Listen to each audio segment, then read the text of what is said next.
We can always obviously clip the first part anyway. Hello, friends. Welcome to the inaugural episode of the Two Birds, One Stone, an Arizona Cardinal podcast. I am Trent at Red Sea Trent on Twitter. Make sure to follow me. And this is my brother, Garrett. And I don't mean brother in the term of friendship as it has come to be nowadays. This is real brother. We came from the same human woman. This is my brother, Garrett. How are you, Garrett? Hi, I'm good. How's your day today? Not too shabby. We're going to talk some Cardinal football today. So it's always a good day when we talk Cardinal football. So basically what we're going to do on this show is a lot of just, we're going to try and throw it in at middle of the week, kind of recap last week's game, jump ahead and preview next week's game. We're going to talk about major storylines. We're going to talk about gambling. We're going to throw in our bets, just kind of follow along with the Cardinal season as it goes up and down and through the ringer. This show, a lot we're going to talk about is week one, and then kind of just go over their schedule, do a schedule prediction, go through each week, let everybody know what we think of each game. But to start, Garrett, have you heard that we might have a cornerback dilemma? Has that maybe come across your radar so far? Yes, it has. Maybe have seen that. You can go ahead and give me a nice little intro about my background as a corner. I could. Okay. Well, I was going to get to that. Can you play cornerback for the Cardinals? I know that in high school you were just what were you? Second team all conference? Pretty incredible. I don't know why. I don't think you had to throw in second team. Yeah, I was all conference. Yeah, like I said, my phone line's open. Steve Keim, if you're watching, which we know you are, my phone line's open. I won't say my number live because obvious reasons. But yes, I'll come step in. I know there's a hole that needs to be filled, and I can fill it. So Steve Keim, hit my line, brother. So what the fuck, Malcolm Butler? We sign you, we give you some nice cash, and you don't even make it to week one. I'm not happy with you, but at the same time, can't be maybe you're going through something personal. Maybe I retract what I said. You probably should retract. He's probably going through something personal, and we should not say fuck him because that's mean. I didn't say fuck him. I said what the fuck, and that's different. But also, so one of the things there's conspiracy theories abound about this whole thing. One of my favorite ones, because it's a positive outlook, is Marco Wilson was going to take his starting job anyway. So so Butler saw the writing on the wall. Was like, I don't want to sit here and on a 1-year deal and ride the bench. So I'm going to get out of here while I can. He's still collecting a bunch of cash, I don't really think he cares. He sat in New England, didn't he? For a little bit, which was odd. That whole storyline of him sitting in the Super Bowl. I don't know. If I were him, if I wasn't going to start, that would suck. But you have to think how much cash do we pay him to just sit there, even if he did. That's a good point. How do we feel about everybody else? I mean, if we're rolling out week one with Alford, Murphy, and Wilson, I guess as the top three, how do we feel? I mean, obviously not awesome. But I think it's exciting because Byron Murphy is going to be a badass, which will help. And I think, I don't know. I think it's going to be pretty obvious early on if it's going to need to be addressed because the Titans have a really good receiving core. Yeah. But I don't know. I'm not, if I were to have a panic scale from 1 to 10, it would be probably a 5. I was going to say a worry scale. I was also going to say 5. Isn't that? That's the brothers' intuition showing already for everyone to see. We are brothers. Yes. No, I would. It's like you said, you'll know right away. That's for sure. And another thing that kind of goes under the radar, everybody's talking about week one and how the Cardinals are going to deal with the Titans receiving corps.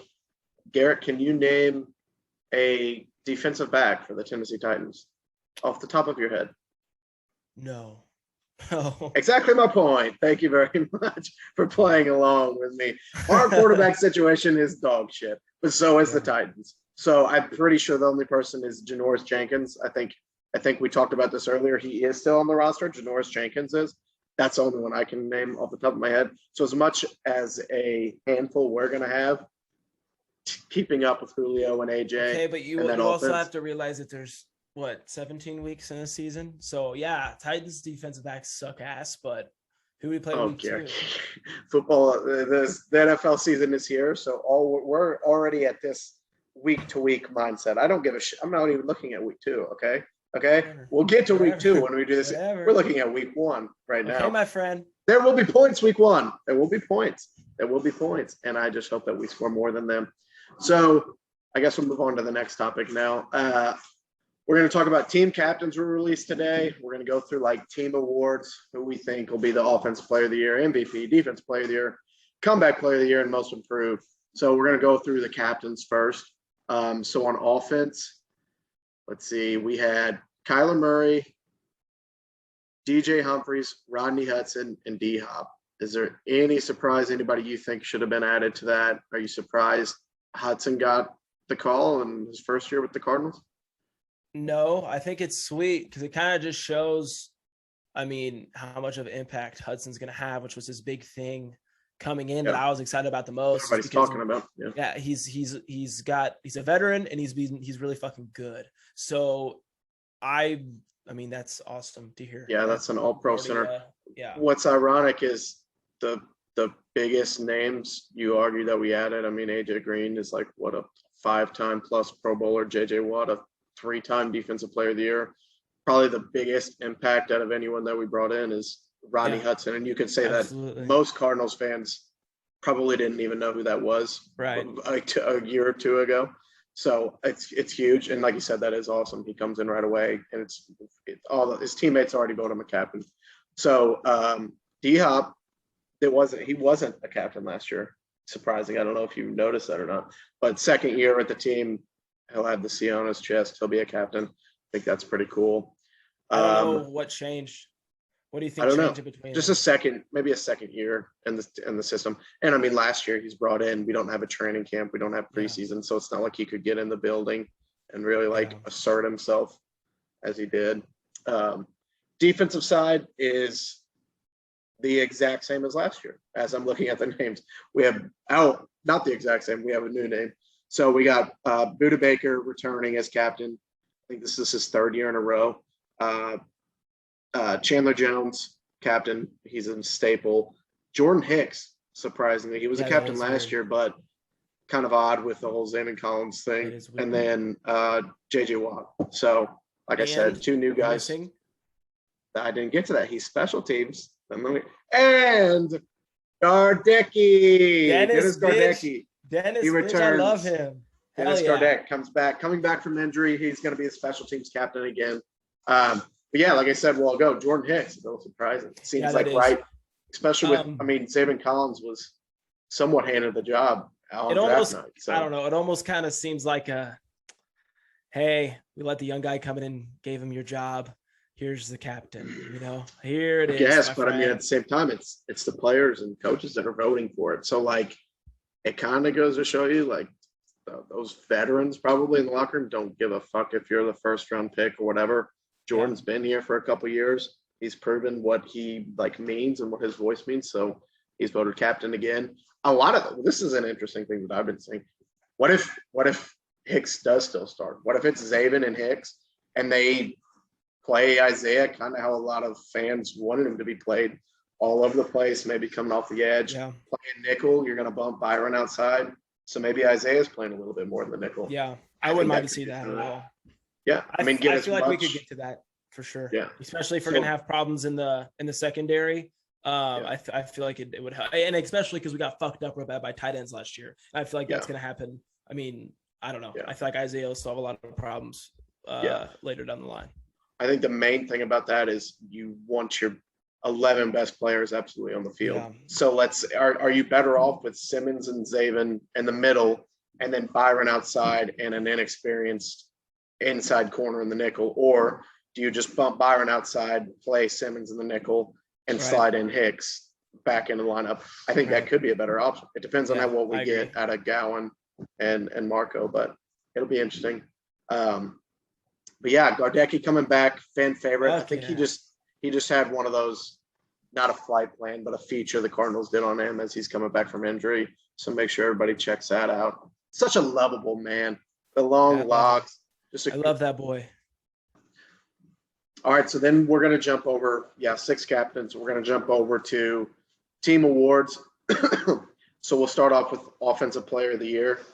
I think the chalk answer is Kyler or Hop, but feel free to go with one of those. I'm going to go with Chase Edmonds because we'll get to early or later of like things we want to see like the team improve off of from last year.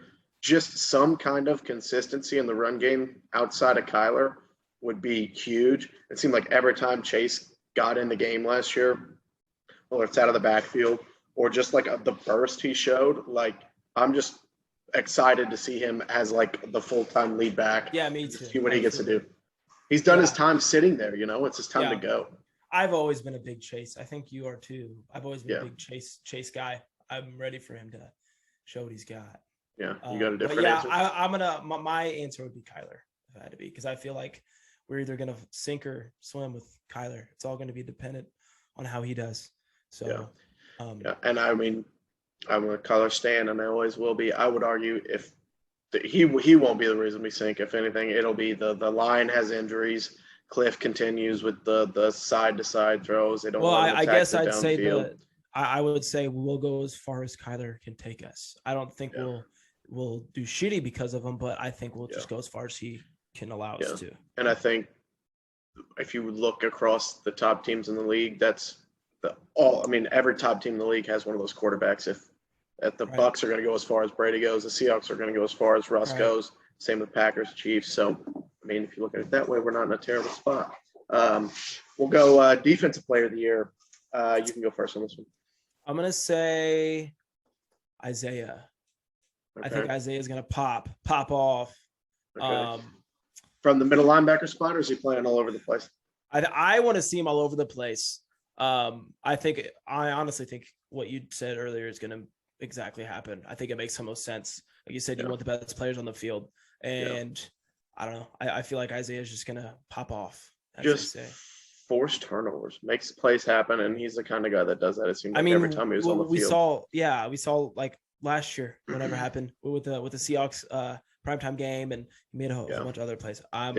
He's my defense. There's the Seahawks, the interception against him. There was a couple of games down the stretch. I don't remember if it was the Rams or it was one of those last games. He wasn't in the whole first half. He comes in at the end of the half, back against the wall. They're on the goal line, and he forces fumble on the 1 yard line. And again, I think that can be attributed to the no training camp. Came in at a really, really weird year. Yeah. I think this year he's really gonna show why he was our number one pick.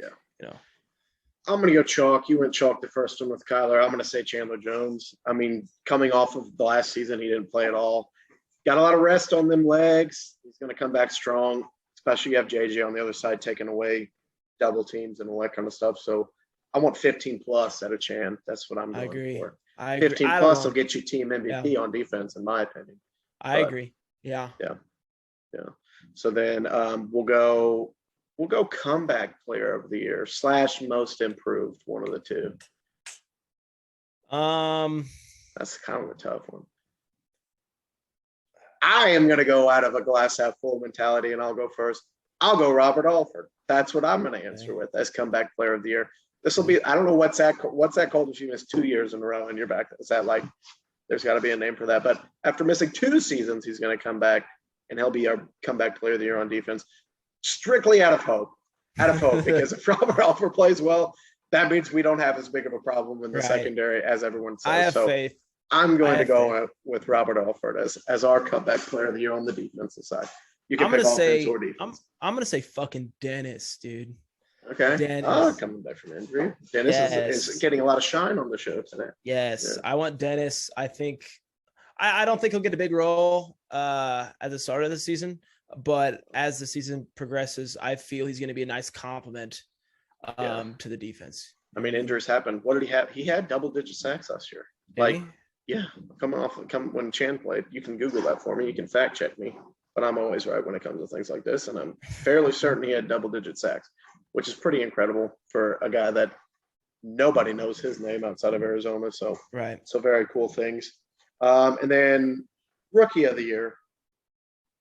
I almost want to go similar to my Alfred answer and go with Marco Wilson, but I'm going to go Marco as well. Yeah, well, I'll pick something different, but you go ahead. I'm going Marco. I think Marco's going to fill the very big hole that we have. I feel like he's kind of going to get the same treatment that Byron got last year, where he's kind of just thrown in, and I think he's going to do well. I don't know. Yeah. I just from what I've seen in preseason and everything like that, I feel like he's going to be a solid 2.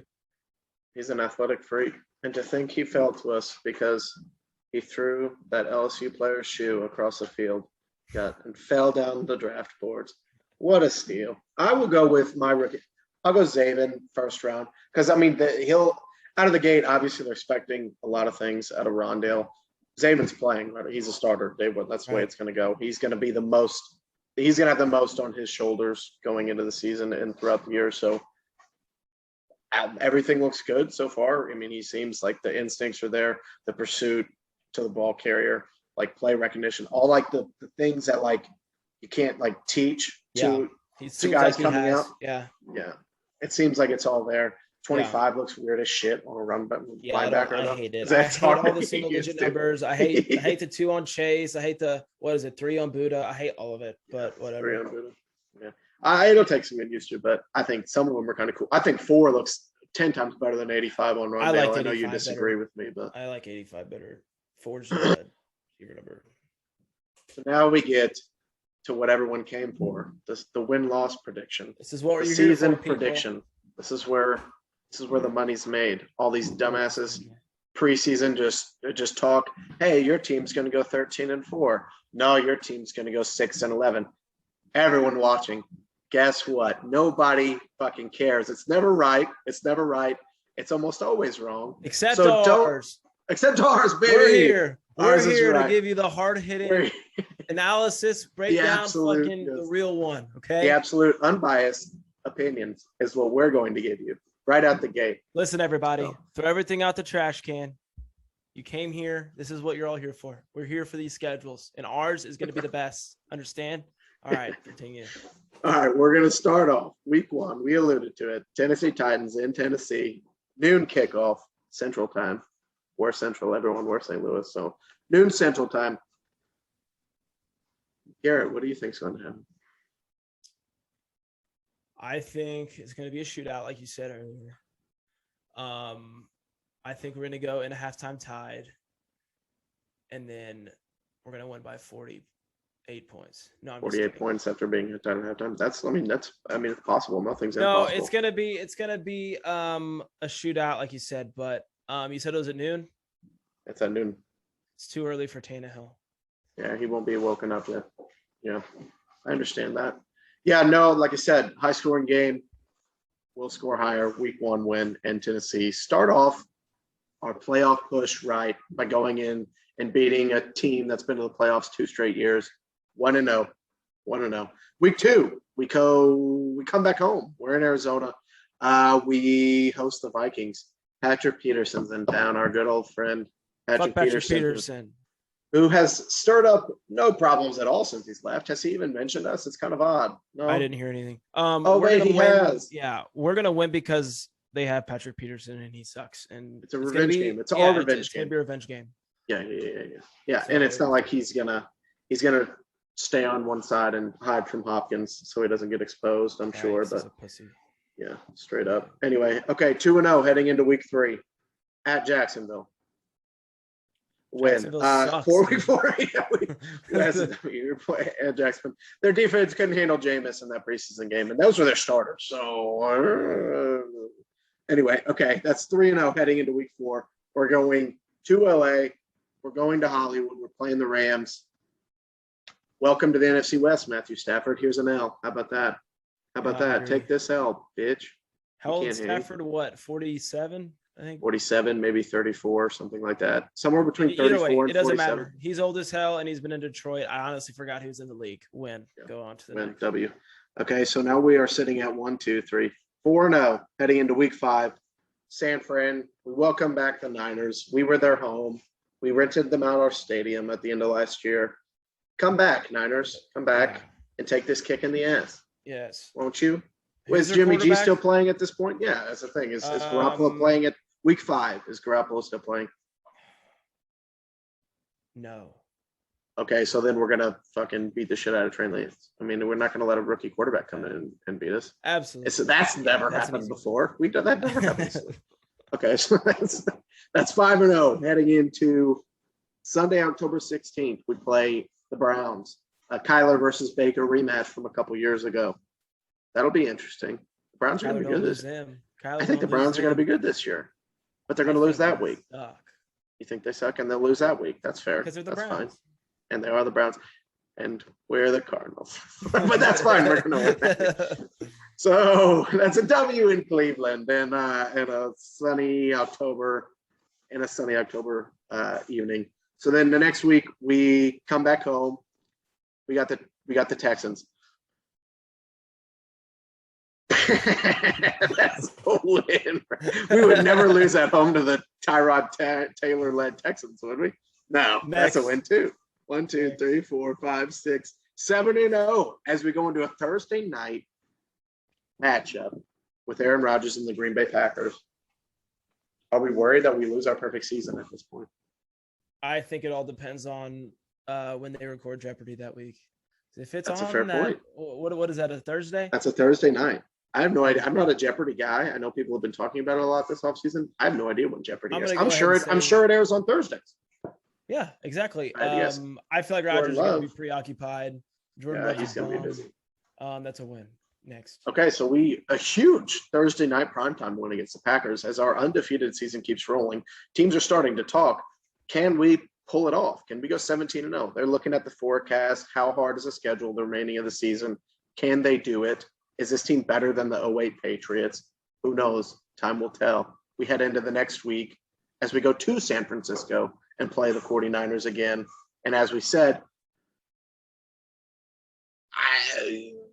it's probably still Trey Lance, even though we kicked the shit out of him the last time we just played him. Maybe they went back to Garoppolo at this point. Maybe the rookie has lost all confidence after the first matchup with us. Who knows? But I'm going to say at this point, their season is crumbling, and that's another win for us. As you said before, if you have two quarterbacks, you have no quarterbacks. Yeah, so that's a fair point. So then they have none, and you can't win football games without a quarterback. So that's a win. Without a quarterback. 5, 6, 7, 8, 9. 9-0. And this is the most worrisome game on the schedule as we head into this week, 9-0. The Carolina Panthers come to Arizona, and we never can beat the Carolina Panthers. Even in fucking Madden, I buy Madden 22 I never buy the newest Madden, but I go out and I buy the newest Madden. I'm undefeated at this point in Madden. This isn't real life. I beat the shit out of the Panthers, 42-21 or something. I go to my home screen and it counts it as a loss. I score more points than them and it still gives me a loss. And it seems like that's how it happens when we play the Panthers in real life. So this is the one I'm most worried about, but it's Sam Darnold and he's still got the Jets stank New York garbage on him. W, I would think, right? Yeah, I agree. For sure. So that's a win as well. So 10-0. This is the greatest start in Cardinals history. 2015 Cardinals start 8-1, whatever it was. The Super Bowl team in 08. This team is the best team in team history, or 10-0. I concur. You can't argue. You can't argue either way. You can't. No, the numbers don't lie. I mean, Kyler's about to run away with the MVP at this point. It's already his, I think, at this point. But it's a long season. There's games to go. So now we play Seattle for the first time. In Seattle, it is a 3:30 kickoff in the Pacific Northwest. Maybe it's a little rainy. Maybe it's a little wet. But we've dealt with that before. Kyler has went to Seattle and beat him his rookie season. That's that famous Brent Hundley game where he led that comeback after Kyler goes out with injury. That was a win. Can we do it again, Kieran? I agree. I think we can. I think at that point in the season, Russell Wilson would have already climbed the mountaintop of. And he's already coming back. He would have already been on a sharp descent down into losing all of his MVP votes. At this point, maybe the Seahawks are 8-2. We're 10-0. They're 8-2. Maybe the division is still up in the air, but this is that time of the year. Russ is here in town. Russell roller coaster. Boop, boop, boop, boop. Bang! We stay on the incline. We just keep shooting up. So we're 11-0. Yes. Now we get a bye week.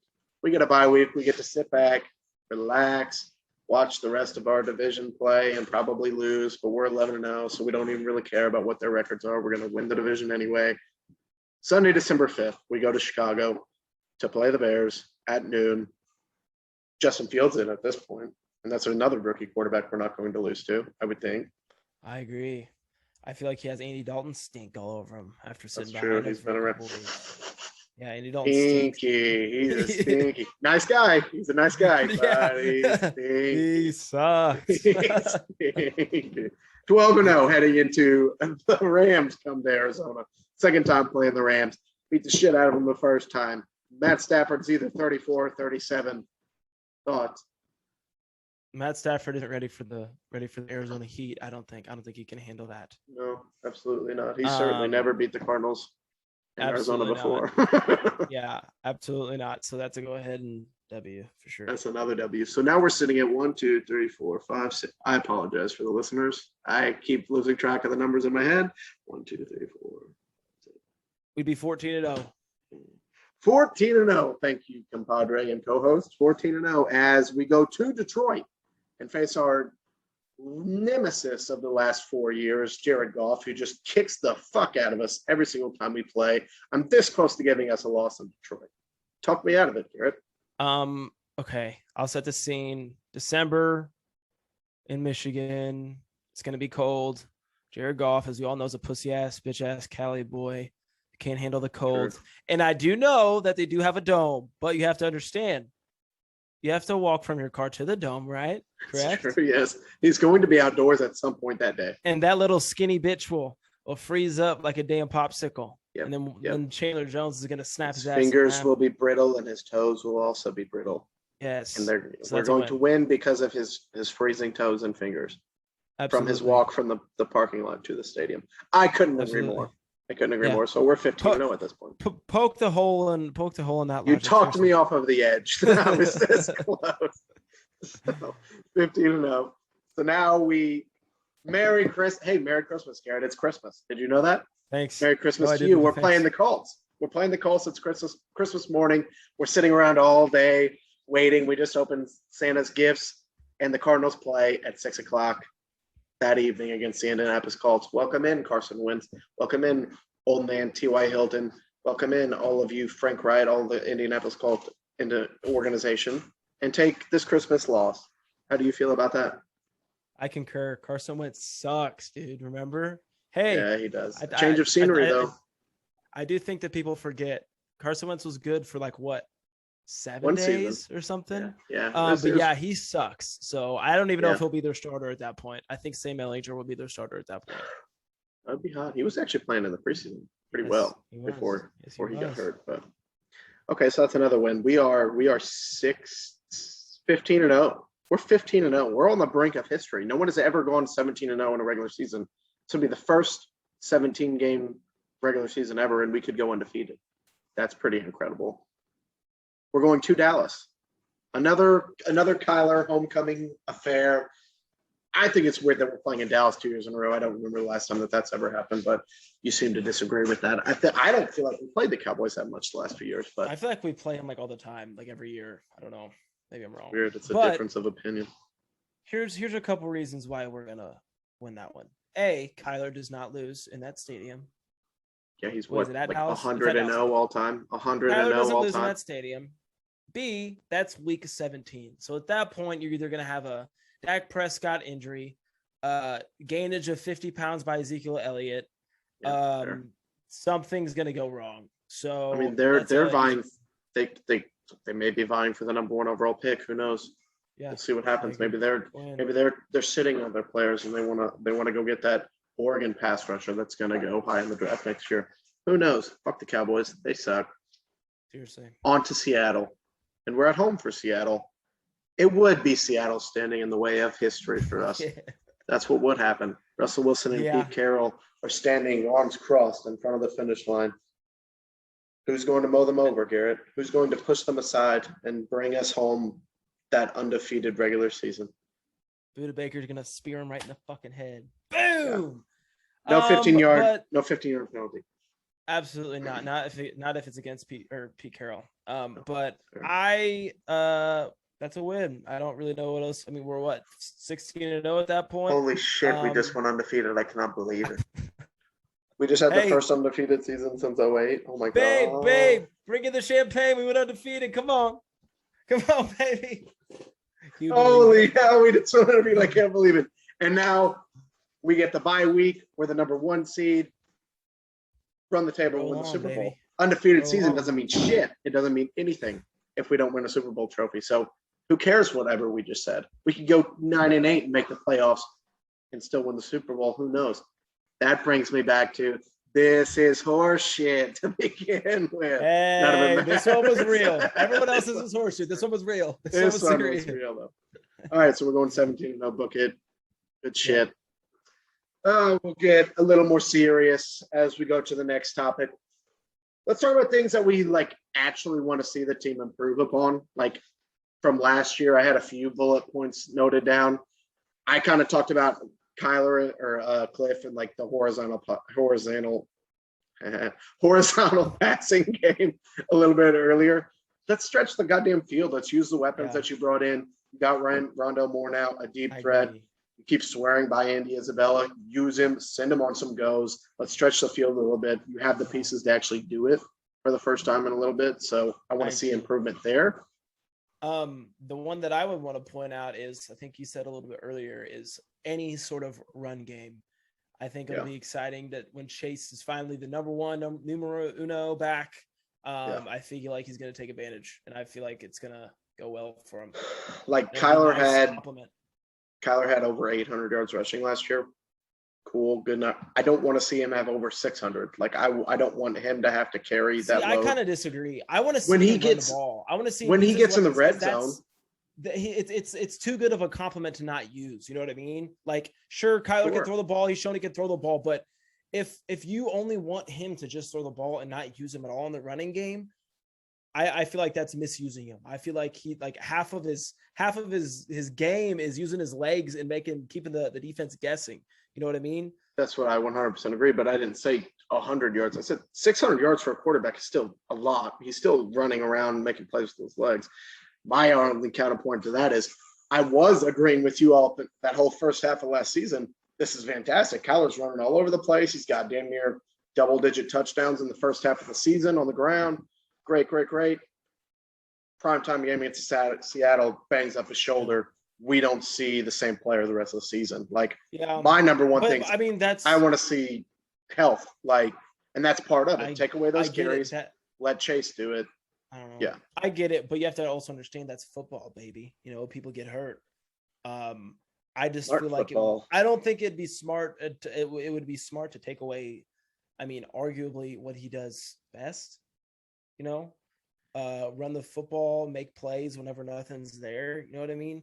I feel like that they should kind of put all faith in him because I think he's one of the best at avoiding hits and sliding and absolutely throwing the ball away. But I feel like it should be at this point. Kyler's been there. He's shown what he has done and what he can do, and it should be up to him. Cliff should trust Kyler at this point. You know what I mean? He should trust him to be able to make a smart play, not get hit. Or if he wants to run the ball. If he doesn't, then don't. You know what I mean? Well, if you want that, I can use. Kyler was quoted, was it last year? He was like, I'm a pocket passer. That's what I want to be known for. I can win games with my arm. And he doesn't. I don't think if it was up to him that he would be calling as many design run plays. And I'm not saying he's scared of it or anything like that. Nobody wants to get hit, though. My only argument is if you can get 5 yards of carry out of Chase and another 4 out of James Conner, and you don't have to use Kyler as much in between the 20 and the 50. Once you get into the red zone, I think that is Kyler's best trait that he has is his shiftiness from the 20 on to the goal line. It seems like any carry that he has a chance to score. If he doesn't every single time, he's just so elusive in the open field. So I agree. Keep it up from there. Let him do a read option with an RPO in it from the 20 on every single play because I trust him 100% when it comes to that. I talked about it earlier. The defense, forcing turnovers. The defense was not bad last year. There was a lot of bend, not break. It was a lot of they'll move the ball from the 20 to the 20, but we'd hold them to 3, or we'd bend, but we wouldn't break a lot of times. Fuck that. I want turnovers. I want to change the game, not keep us in the game. Yeah. If people online are complaining about the offense and all this shit, okay, defense, go win games for us every once in a while too. It can happen. There's arguably as much talent on defense now as there is on offense. Agree. So I feel like that's to be expected with the people. I mean, with JJ Watt. I mean, yeah, whenever you have with Chandler being back, with JJ Watt being here now, I feel like that will come easily. Yeah. You know, that's going to be huge because it's going to be all about pressure. It's also gonna help out our secondary with all the pressure they'll have up front. Exactly. So I mean, that's what they're banking on. I mean, I will say I was pleasantly surprised with our defense last year because some people forget that going into week 1, we were like the last ranked defense in the league, right? Yeah. And it's crazy how fast. It's crazy how fast people changed on Vance Joseph. That first year, you talked about the tight end thing. I don't think it was as bad last year as it was the year before. Yeah. The year before, I think we gave up like 1,300 yards and like 14 touchdowns to tight ends. Yeah. Like, it was atrocious. I think it was one of the worst in league history. But the way I think Cliff and Vance are kind of a part of this. Like, these guys inherited fucking terrible team. The units on both sides, offense and defense, a little better than next year, and then we'll see what they do here. The progress is there. You have to let it keep building. But it's a fast-paced league. I mean, you see baby. That with all the. It's true, baby. What does NFL stand for, little brother? Not for long, they say. Not for long. Classic. Let's see what else. I had secondary receiving options on mine. You can have D-Hop catch 120 balls and 1,500 yards. Who else is going to make plays for you besides him? Obviously, you'll say Kirk. We'll see what happens with Rondale and if AJ can stay healthy. But I think the pieces are there for somebody to emerge. We'll just see who it is. But I'm the least worried about that. I think I agree. Out of those options, that's going to take a big step compared to what we had. All right, so we'll talk about now. I have a few bets that I have picked out for specifically the Titans Cardinals game.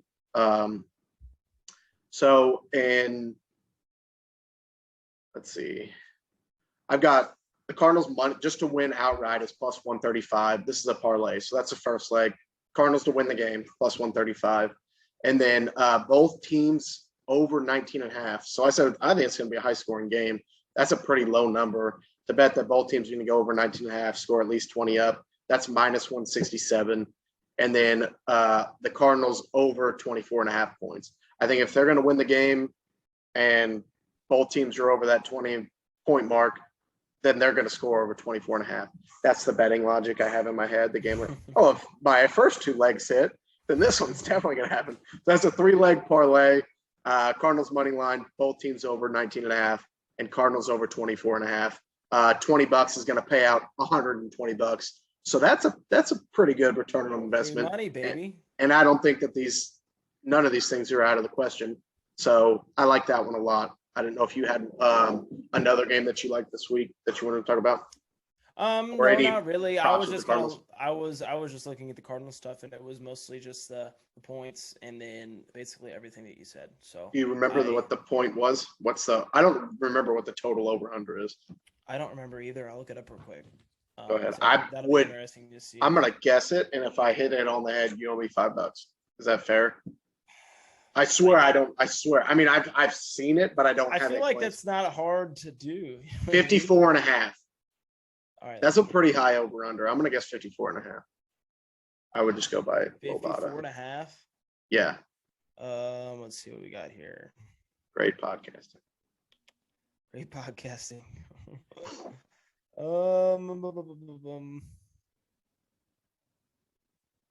We're gonna try and do this at the end of every episode. What was your 54.5? 52.5.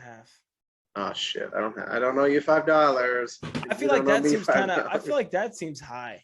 52.5. It's very high. I feel. But that's why I didn't touch it. That's why I just did the 2 total points. And of course, you can't bet the under. Can never bet the under. You have to bet the over. Can never bet the under. Life's too short, they say over at Barstool Sports. It's the first game of the season. I said the Cowboys are going to suck. I don't actually think that. They're getting Dak back. They're going to be a lot more healthy. The line on that, do you want to guess the line is for tomorrow night? It's in Tampa. Cowboys at Bucks. If you were to guess the line. Bucks are favored by what? I think the Bucks will be favored by 6.5. It's 8. Like, that's Really? a lot, is it not? Am I crazy? I That don't seemed know. like I a could shit ton see of it. points. I mean, do you really think that Dak's going to make that? I mean, he's Yes. going to make an impact, Yes. absolutely. But how atrocious that team looked last year, do you really think that Dak is going to be able to flip the script that much? Yes. Do you know that no player has thrown for 450 yards more than Dak Prescott has in a season? And he did it in the first 5 weeks last year. He threw for 450 yards 3 times in the first 5 weeks. Like, Really? he was coming from behind a lot. Dak's a good quarterback. He's a good player. Yeah, I agree. I'll take Kyler every day, but he's going to make a big difference. I think 8 points is a shit ton. They get younger and better on defense with Micah Parsons. I don't know. I don't think they're going to win the game, but to give up a whole 8 points, more than a touchdown, that's a lot. So I took that. I took Cowboys +8. That's -110. I wouldn't touch that one, I don't think. Okay, you're a pussy. I'm going to say Bucks first half money line. So I'm still betting on the Bucks. That's in the first half. They're -275. So they're going to be winning at the half. So I got +8, -110. Bucks first half money line -275, and then I have Cowboys over 20.5 points. So I don't have them winning the game. I just have them scoring. I have them 22-28 or some shit. Yeah. Not even going to say it's a super close game. The Bucks might have it in hand, but I'm going to take the 8 points, and I'm going to take the over for their total points. So the total on that parlay is $20 to win 70. So I'll take that every day too. Plus, I'm just happy to lose money again. Let's just do it. Take my $20. Let me give a shit about this game by putting a little money where my mouth is, and we'll play on from there. Right. So that's our show, Garrett. Do you have anything else you want to add for the people before we sign off this evening? Just excited. I hope you guys are as excited as we are. It is here. It's finally here, bitches. It's finally yes, here. Sir. Follow along with us all season long. We're going to try and do this one time a week. Follow us on Twitter at 2 Birds 1 Stone Podcast, at Red Sea Trent on Twitter, Garrett at Bird Gang Cult on Twitter. Let's get his numbers up. Let's get him above 100. Let's get over triple digits, baby. Let's see what we can do there. Please. Anyway, thank you for watching, everybody. Be a friend, tell a friend, as Pat McAfee says. Let every other Cardinal fan you know about us. Let's try and let's interact as the season goes along. That's what the whole thing's about. We want to grow the fan base and get to know everybody. So thanks for watching. Go Birds. Thanks.